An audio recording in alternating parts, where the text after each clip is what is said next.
Alright, welcome to the first edition of the 2025 mock draft.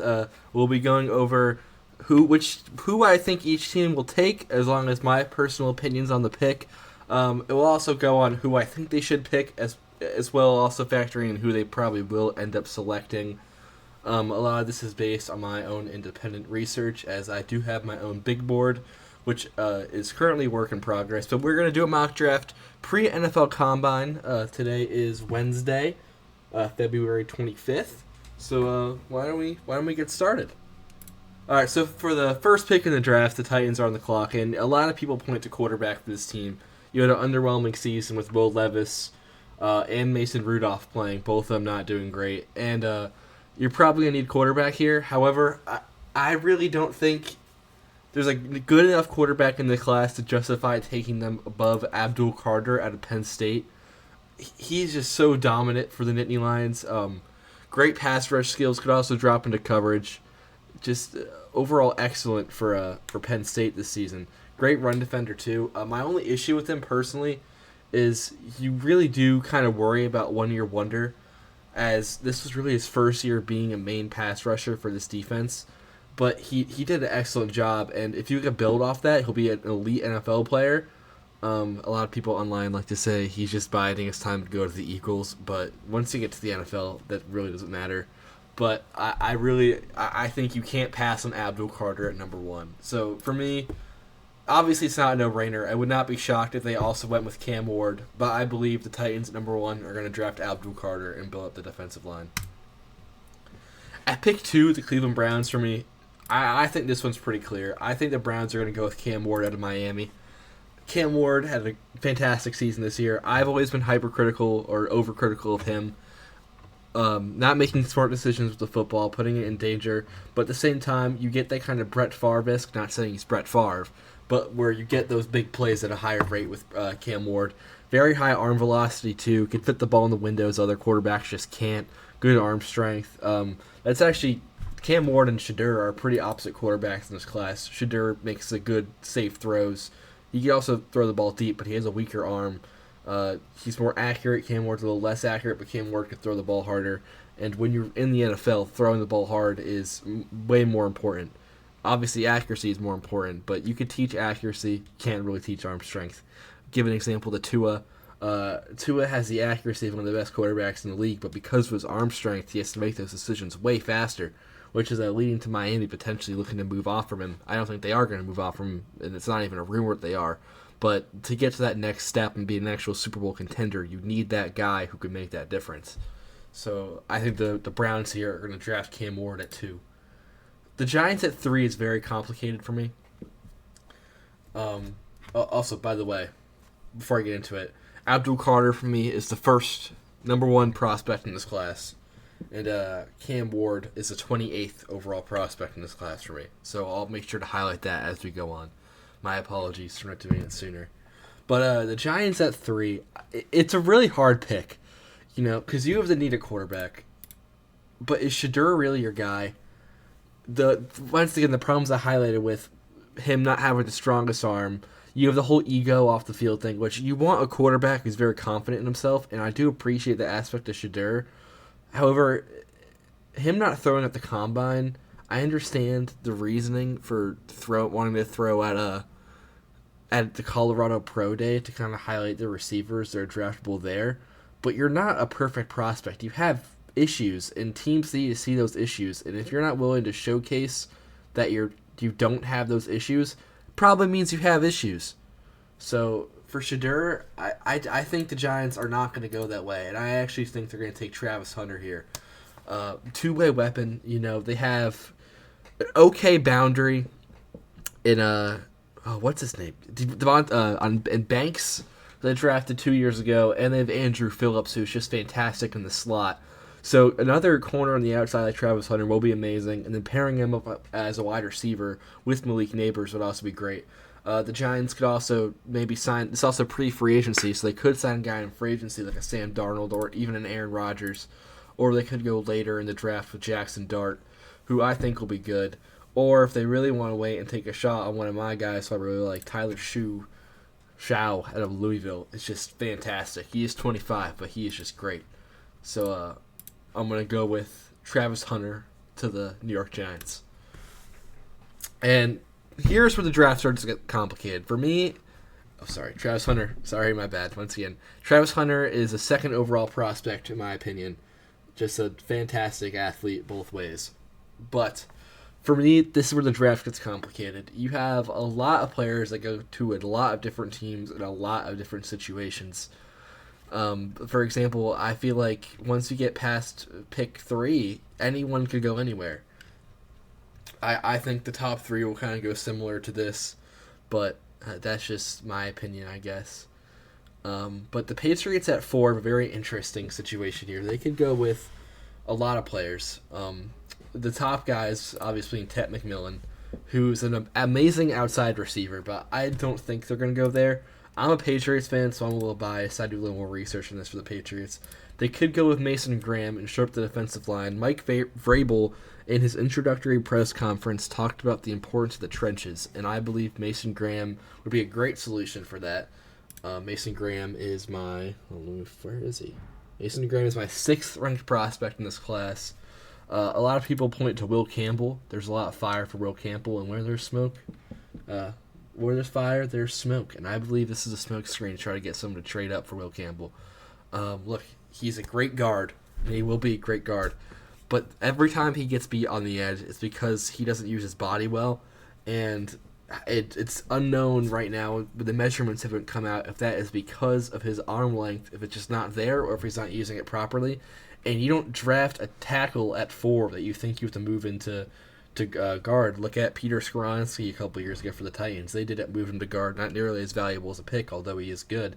And the other offensive tackles in this draft, while great, for example, I think Donovan Jackson out of Ohio State is a top 10 player in this class, all the way down here, but you don't take him this early. I love Donovan Jackson, man. Watch out for him.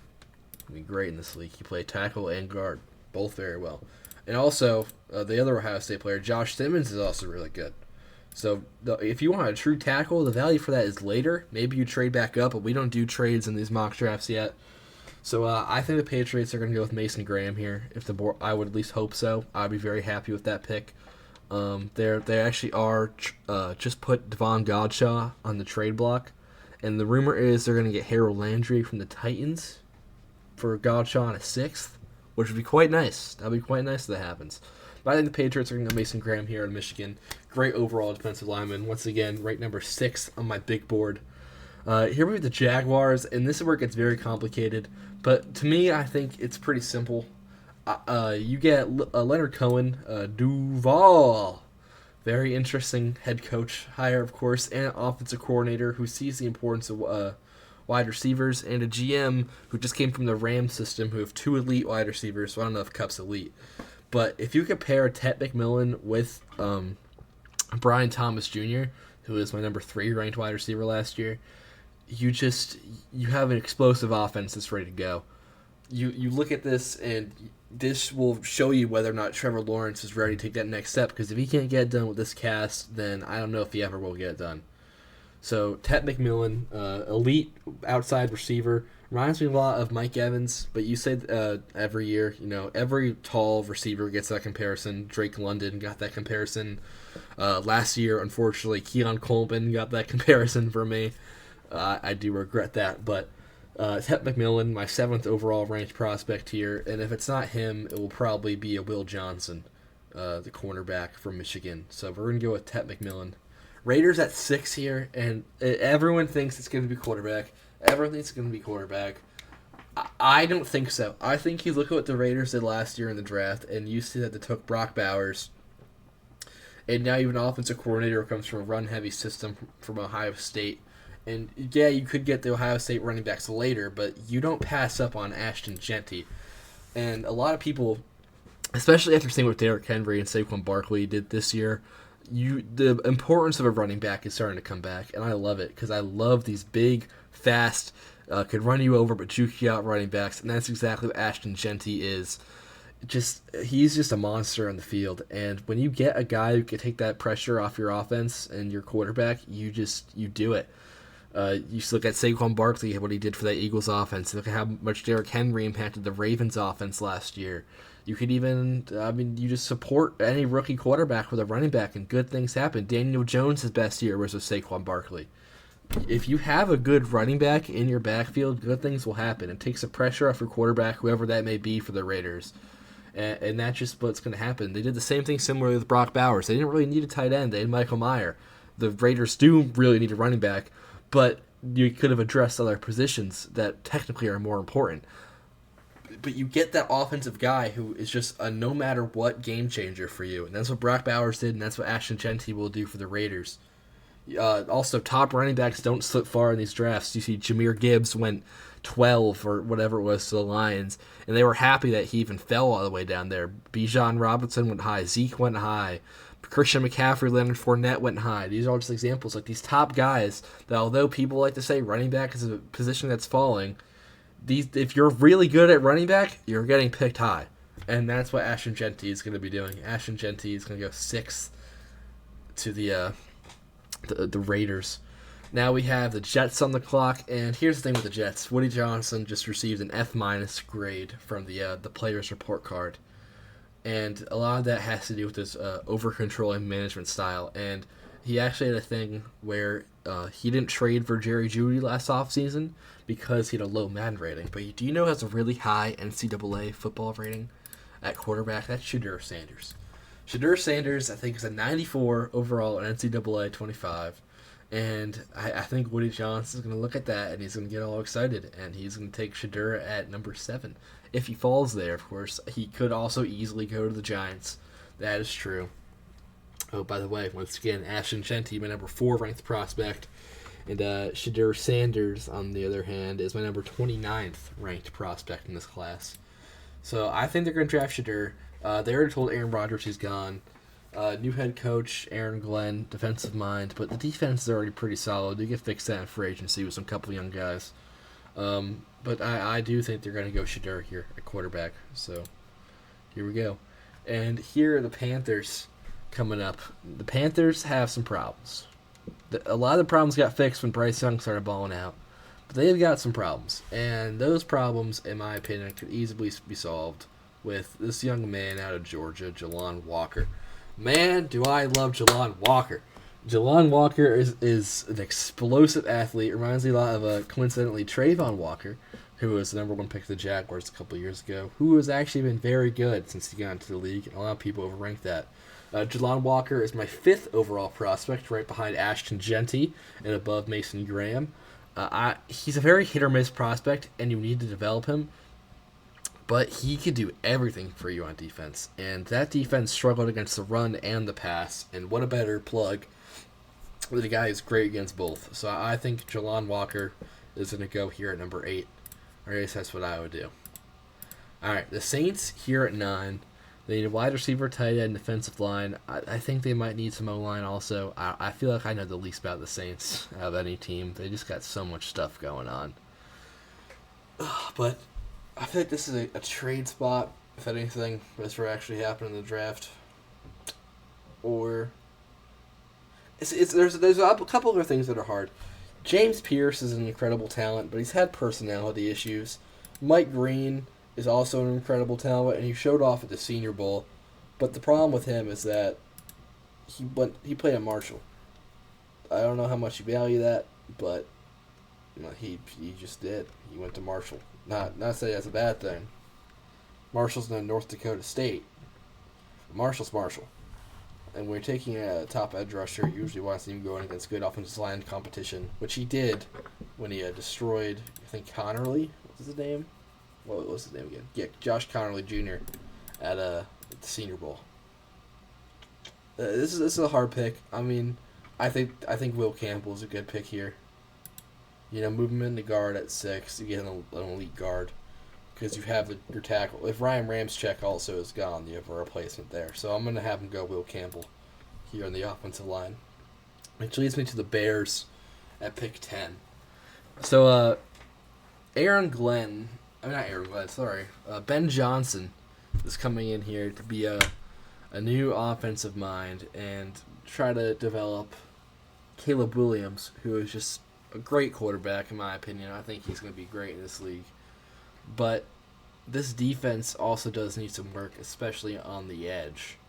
And when you look at edge rusher, I just it's a good class. It's a very good class, but the good part about edge rusher is later. In my opinion, you're Braden Swinson. Oh, Braden Swinson's great. He's going to be a steal for someone. But, you know, I feel like Mike Green might be the pick here. It's between a couple of guys. Sorry. Once again, I forgot. Will Campbell is my... Where is he? Will Campbell. Will Campbell's my 19th overall prospect in this class. But, it's a tough situation. You know, you feel like there's a lot of players that you can move on from with DeAndre Swift, but do you really want to do that? I mean, they did when he was with the Lions. But there's also a lot of problems at interior offensive line. So we look at the class for that. You got some great guys. I mean, Tyler Booker is great. I mean, I feel like Josh Simmons honestly might be the pick here. But I also think it could potentially be D-line. There's a lot of different options for this pick right here. So I'm honestly just going to go with Mike Green out of Marshall. You know, get yourself a nice physical edge rusher to pair on the other side of Sweat, I believe. I think it's Sweat. Yeah, Sweat. I'm pretty sure it's Sweat. I could be wrong. But Mike Green out of Marshall, fantastic player. I don't know if he'll end up going this high, but it wouldn't shock me if he went to the Bears here. They could really go anywhere. Now we go down to the 49ers, who need a lot of help. They have a lot of problems. Majority on the offensive line, and I believe that is where a guy like Josh Simmons comes in and is just elite. You know, he got hurt. He could take his time coming back because you have Trent Williams. But Josh Simmons is just fantastic. Very big physical tackle. And where is he ranked for me? Josh Simmons is ranked the 16th best prospect in this class. So I think you just go with Josh Simmons. Oh, sorry, and Mike Green is the 8th ranked prospect in this class for me.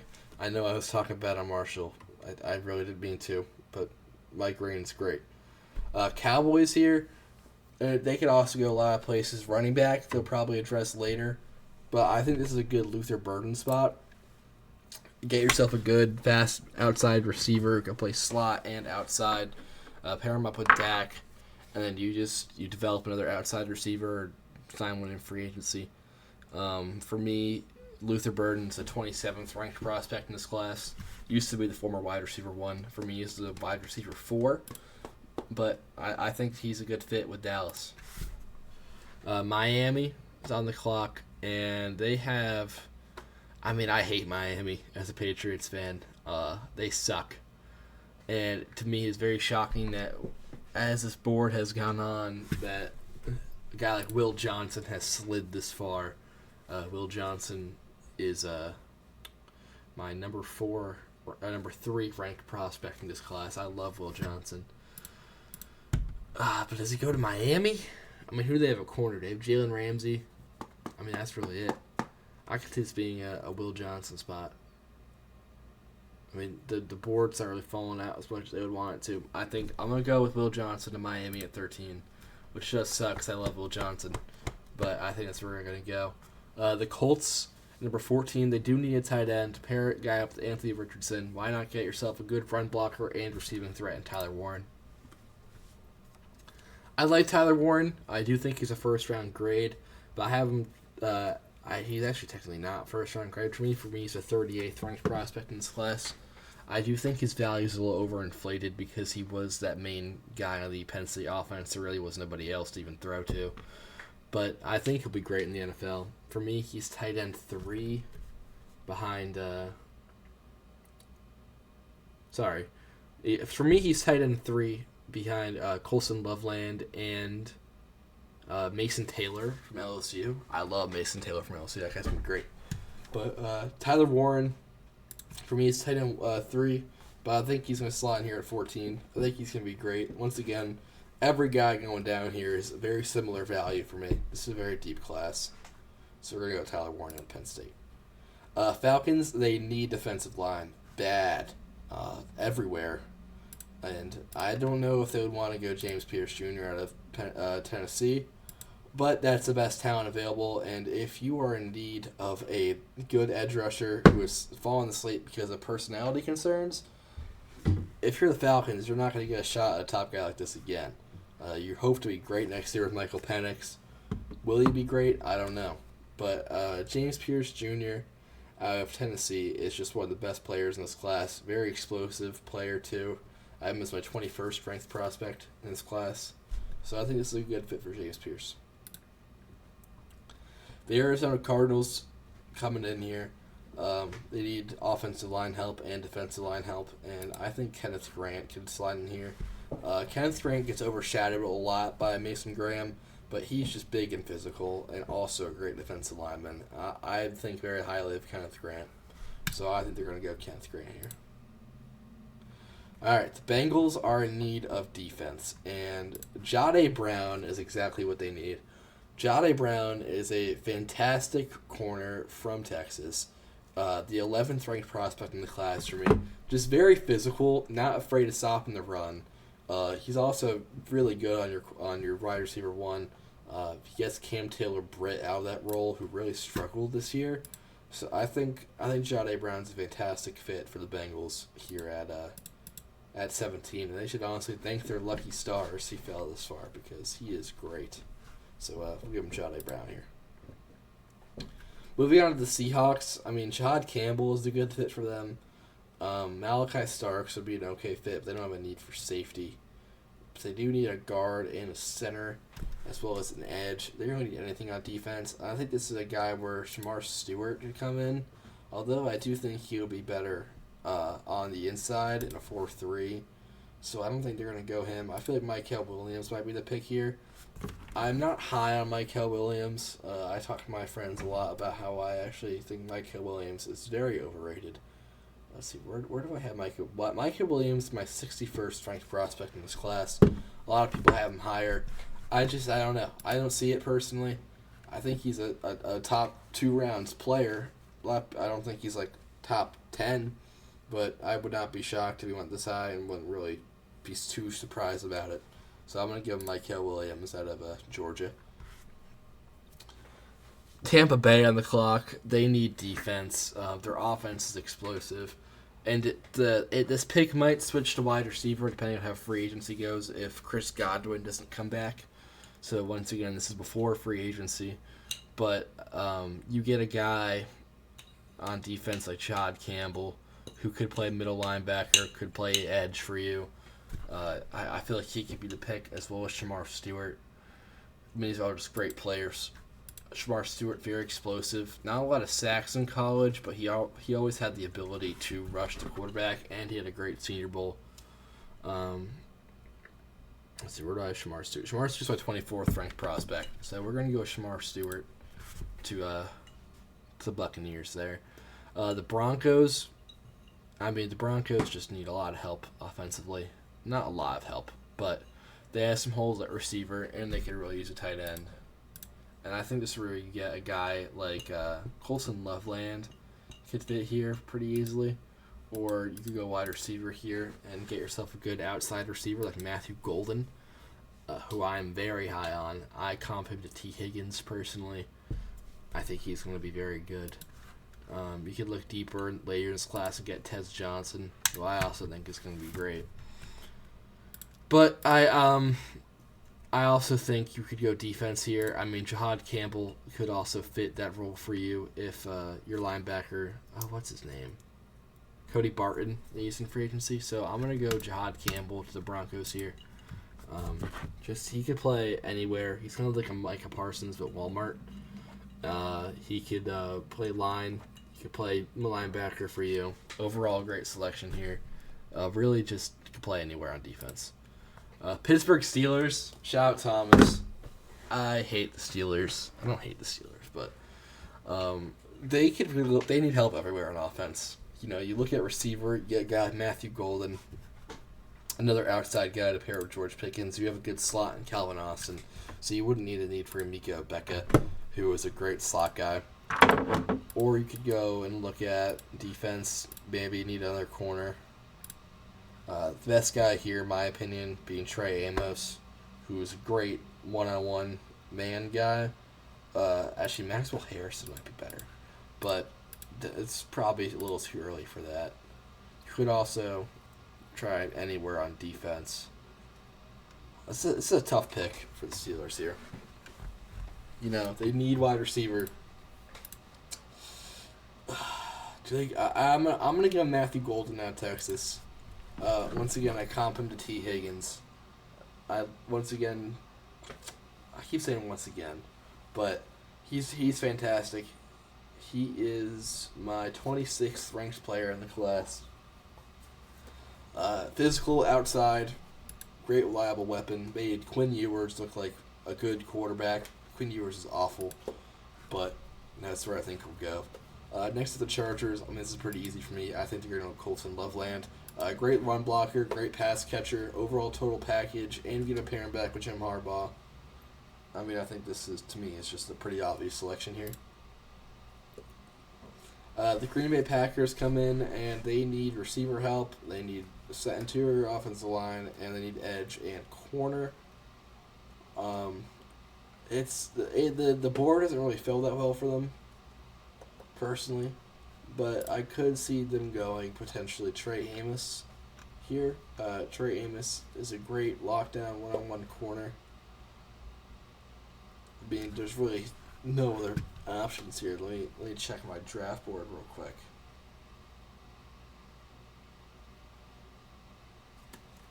Never mind. Okay, well, never mind. So I think the Packers here are going to end up going with Donovan sorry if I butchered it. Izaraku. Donovan Izaraku is how we're going to stick with it for now. He had a lot of sacks this year. 14 in 2024, 2 in 2023, and 8 in 2022. He was just very productive, had 26 hurries, had a great Senior Bowl as well. A lot of people thought he was going to fall to the end of the first. I think he's going to go here. I'm going to go with Donovan Izaraku. Next at the Vikings.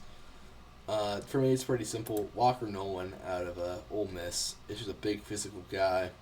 He's able to disrupt the pass rush too with 6 sacks on the year. Lineups over the gap most of the time, and they don't really have an interior threat on the defensive line.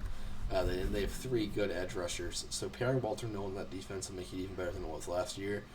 Brian Flores also staying around for an extra season after not getting a head coaching gig. Will be able to turn this defense into a lot better than it was last year with this pick. Alright, so the Texans need offensive line bad, and offensive line in this mock draft has fallen pretty well for the Texans. And a guy like Gray Zabel could play anywhere on this offensive line. Same thing with Kelvin Banks, he could be a guard. But Kelvin Banks ended up on his butt a lot at Texas, and as a Texas fan, I saw it. He was just getting overpowered, even though he should be this bigger guy. It was not going well. Armand Mabu also could play really good. He played majority of snaps at right tackle. I don't know if you want to move into the interior, but Gray Zabel had a great Senior Bowl, and he can play anywhere, and they need the interior offensive line help bad. So we're going to give him Gray Zabel out of North Dakota State. So for the Rams here, you could look anywhere. Usually Rams do not pass up on elite talent, though. And that is exactly what Malachi Starks gives you. They just kind of find space to put you if you're great. That's what they did with Jared Verse, who I was very high on. And that's what else they did with, oh God, why am I blanking on this? On Brandon Fisk. That's what they also did with Brandon Fisk. So adding to this defense, Malachi Stark is going to change the game for them. The Ravens here, they already have a slot receiver. They don't really need a Becca, but they might end up losing Ronnie Stanley to free agency. So I think they're going to go Kelvin Banks Jr. out of Texas here. He might not even slip this far. It's kind of crazy. He falls all the way to 27, but that's just the way the board falls. So we're going to Kelvin Banks Jr. out of Texas. The Lions, they need some offensive line help. I mean, they don't. They have good O-line. I don't know why it says they would need a center and guard. I really don't see that. But they had a lot of injuries on the interior defensive line and exterior defensive line. I meant to say defensive line for both. They need edge rusher and an interior presence. And Derek Harmon could come in here and just be a great plug-and-play fix for that. Great defensive tackle. Would fit great. Good pass rusher. So I'm going to give him Derek Harmon out of Oregon. The Commanders are on the clock, and I think this is a perfect place for Emeka Ubeka to go. A great slot guy. You get Terry McLaurin on the outside, Emeka on the inside, 2 Ohio State guys. Pair him up with Jane Daniels, and it's a good place for him to go. Buffalo. Where do I even start with Buffalo? Buffalo, they lost that game to the Chiefs so tragically, and there's a couple of reasons why. Some of them being the defense, some of them being the offense. It's kind of complicated on what the plan is for them going forward. As there's a lot of positions that they need help with, and I think they're going to go corner. Trey Amos, sticky man-to-man cornerback, I think is a good fit here. So we're going to give Trey Amos. Hopefully they can lock down those elite wide receivers in the AFC and in the NFC if they hopefully make the Super Bowl. Not hopefully, I'm a Patriots fan, but if they hopefully beat the Chiefs, that's all I really care about. So I think Trey Amos is a good fit here because they lost that game because they didn't have good enough corner depth. So they're going to go Trey Amos out of Mississippi at pick 30. Coming to the end of the first, Ahmad Membao falling to the Chiefs really upsets me because he is my 12th ranked prospect in this class, and he just fits perfectly for the Chiefs, in my opinion. So they're going to get Ahmad Membao, very physical, game-changing right tackle potentially for them. They also got to play guard. And finally, the Philadelphia Eagles. Shout out Mason, team that I hate. They have a lot of needs on the defensive line. They don't have needs anywhere. What am I even saying? There's a lot of players they could take here. Specifically looking at Princely Umanulem is pretty good. I know I butchered that. Tyler Booker is good in case they lose Becton to free agency. Brady Swinson could be a good pick here. But I think the pick here is mostly going to be selected by the Combine, by whichever one of the defensive linemen stands out, because there's a lot of them here that just don't really stand out from each other. I don't think Jack Sawyer is that great. I think he's a 3rd-round grade. So it's pretty much between Nick Scorton out of Texas A&M, Landon Jackson out of Arkansas, or Princely out of Ole Miss. And I'm going to give the Philadelphia Eagles Nick Scorton out of Texas A&M. It could easily not be them. It could easily be another guy. But he had an okay Senior Bowl. You really need him to stand out at the Combine. But I'm going to go with Nick. Alright, so this ended up being my mock draft. Let me know in the comments if you have any questions. Feel free to answer them. There'll probably be another one after the Combine is over. But this is a pre-Combine 2025 mock draft. Hope you guys enjoyed. Have a great day, and I will see you guys soon. Bye.